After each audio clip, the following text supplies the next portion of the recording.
Еве и овде има овој вечниот пламен. Овој овдека е одма блиску до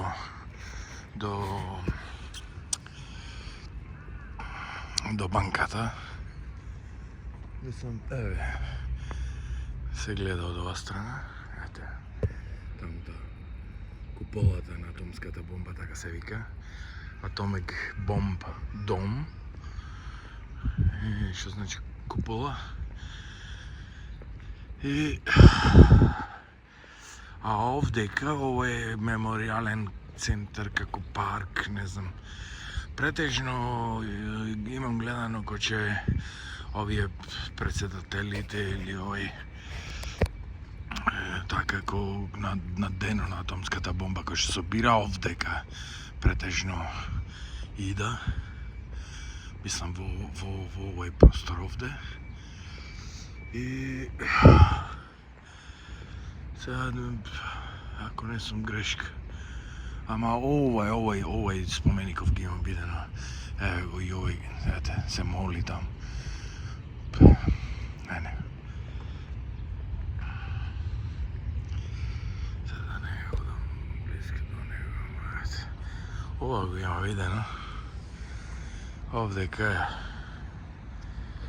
вечниот пламен и позади и овдека има ете така симетрија. Овдека парко. Така има споменичина. Малку, но не е се како во Скопје налупано сето како од да нема место на 2 метри каде да се. А ова па ми изгледа како оние што се американските кочи, овие караваните ко мигрирале од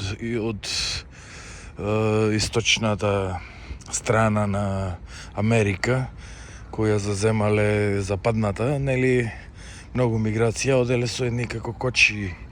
И ова е некако покрив од кочија, ова е исто мала некоја чудна пародија на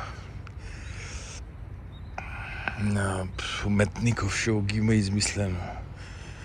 Или веројатно не има такво значење, веројатно е нешто за жртвите и тие другите работи, ама не, ама така изгледа. Барем мене така ми изгледа. И така. Мислам дека ова е музеј од Втората светска војна. Таму има фонтана од другата страна. Ова е централното место, отворен простор, затоа што еве и ваму има исто некој меморијал. Затоа што било расчистено за да града од почеток и направиле плански. Немало ништо тука за да се зачува. И така, инаку ете зградите позади, ништо посебно градов. Така, нема големи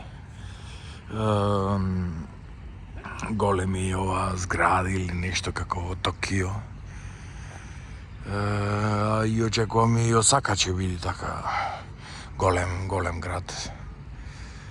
Али Хирошима мислам дека ова е така позначајно да се види. И сигурно и ова Империјалната палата, и таму ќе одам покасно. Сега ќе видиме дали е читава, реставрирана или така.